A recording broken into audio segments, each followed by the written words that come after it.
Thank you, Noel and Otto, the presenters, and all of you, ladies and gentlemen.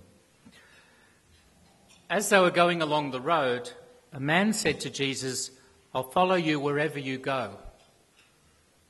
But Jesus replied, "Really? Well, let me warn you. Foxes have holes and birds of the air have nests, but the Son of Man has nowhere to lay his head." Not that Jesus was homeless in the ordinary sense. After his adolescence and young adulthood, in a stable family home of a builder in Nazareth, he moved to Capernaum and lived either in his own house or in Peter's house. Even when he was on the road, people regularly took him in, and a team of loyal women tended to his needs and those of his apostles. So you might say it was 3-star homelessness for Jesus, or a kind of gypsy existence, rather than the kind of emergency described by our speakers today. But in another sense, Jesus did live rough. St. John tells us that when the Word, who was God and was at home with God, took flesh and came to live among us, his own people rejected him.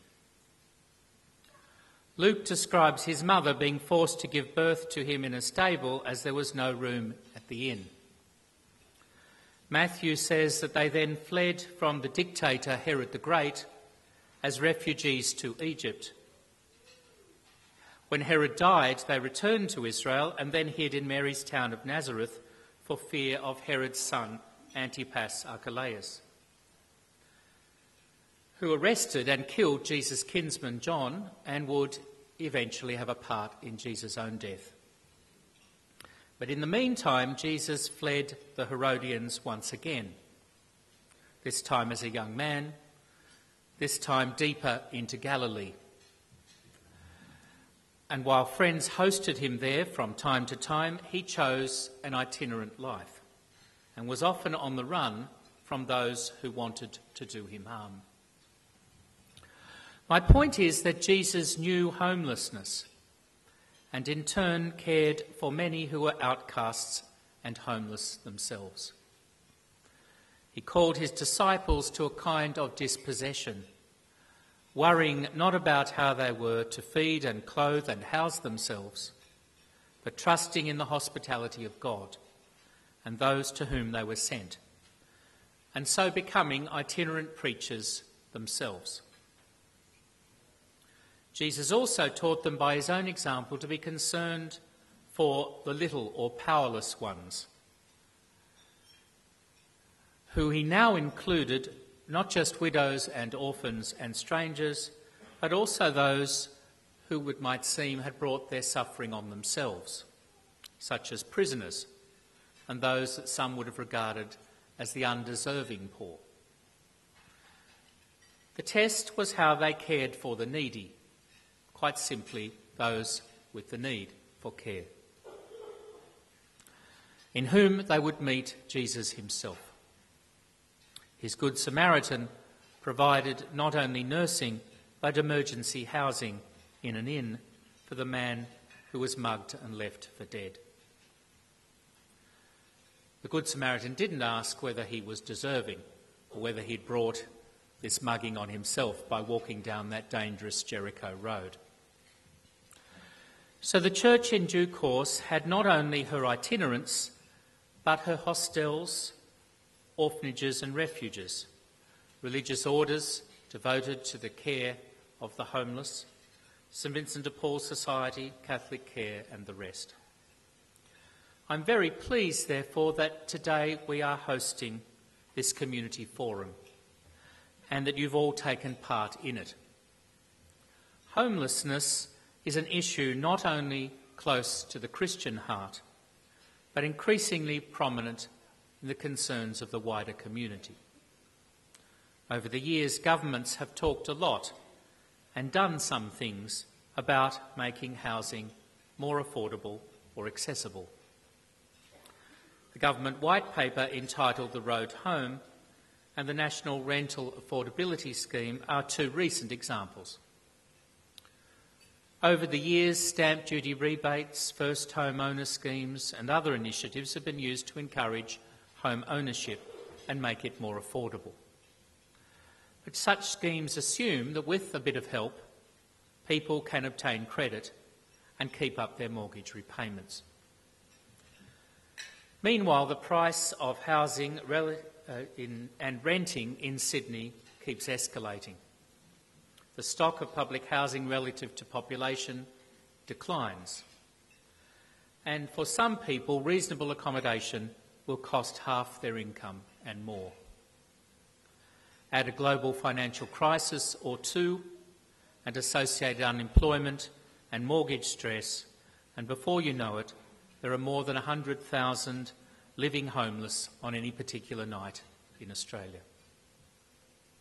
Add longer-term social and cultural change, and the proportion of those homeless who are children, families, divorcees or older people keeps growing, as do the victims of domestic violence, long-term unemployment or mental health issues. 4 highly qualified speakers have taken us today through the whys and wherefores of all that and given us all, including the local bishop, plenty of hints about what we might do about it in the future. What is clear to me is that we cannot look only to government to address this need. Churches and charitable organisations, commerce, the academy, the media and others must combine if we're to do more than set vague targets. Part of why our best-intentioned targets and strategies fail to solve homelessness is that homelessness is, in a sense, the human condition.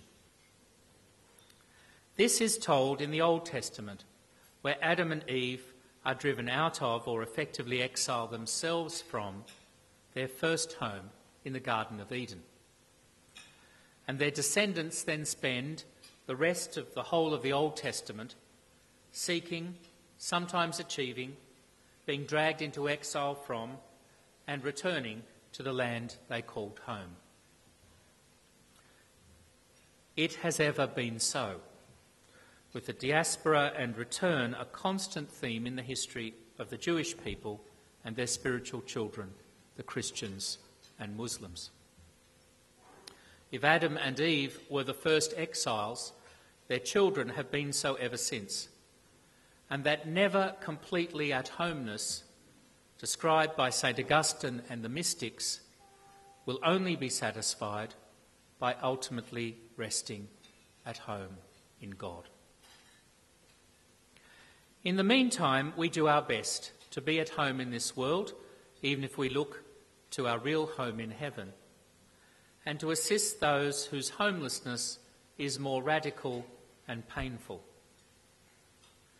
Since the late 19th century, when Catholic social teaching received a new impetus, the connection between housing and work has been a theme of Christian activism for social justice. The homeless are amongst those for whom the Church increasingly claimed to have a preferential love or option, and for whom the community was said to have a direct responsibility. By the early 1950s, Pope Pius XII was drawing attention to homelessness and listing the need for a secure home among the core requirements of family life. Since the 1960s, the Church has used the language of human dignity and rights when asserting that people have a right to a home.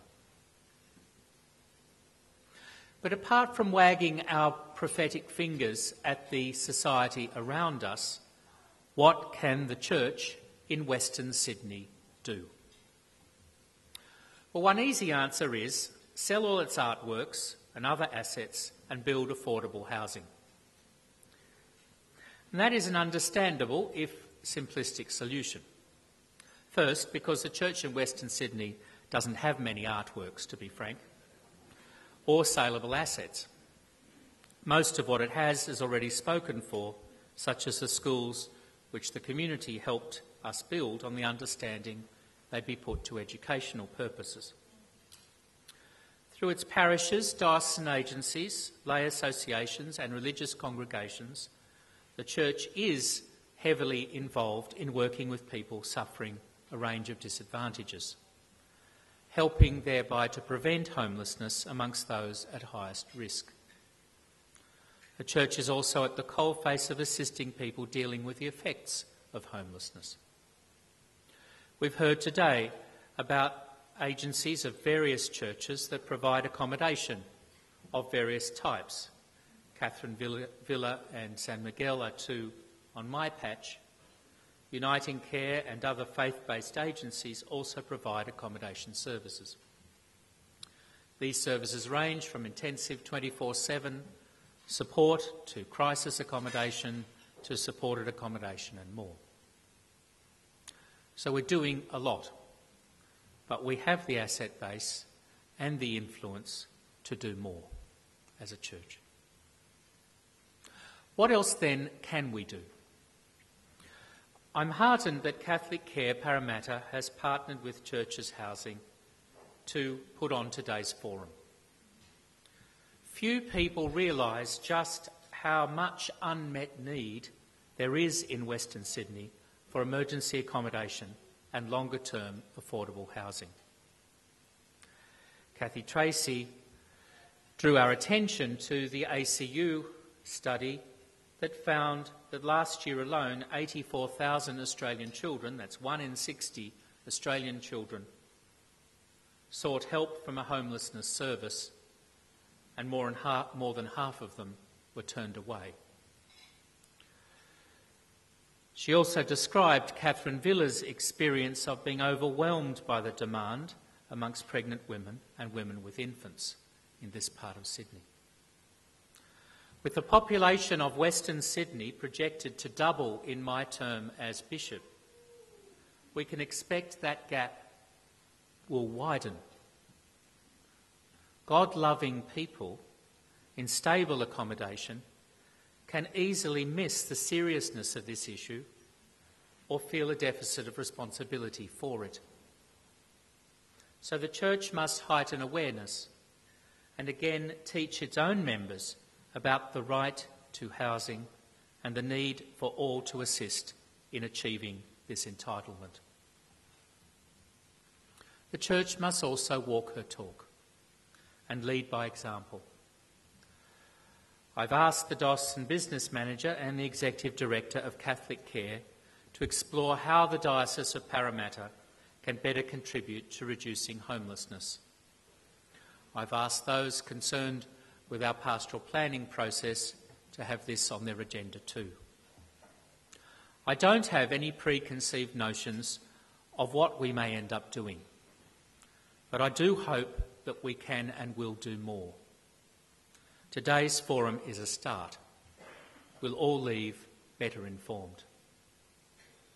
I'd like to thank our Master of Ceremonies, Noel Devine, our speakers, Reverend Derek Yule, Rosemary Bishop, Tanya Gadiel and Cathy Tracy, as well as our organisers, Colette Thatcher, Amber Ritchie, Jane Favotto, and of course, the Executive Director of CatholicCare, Otto Hempfling, and his team. May that Son of Man, who had nowhere to lay his head, bless all of you with the knowledge and consolation of serving him in those who are hungry, naked, or homeless. Thank you.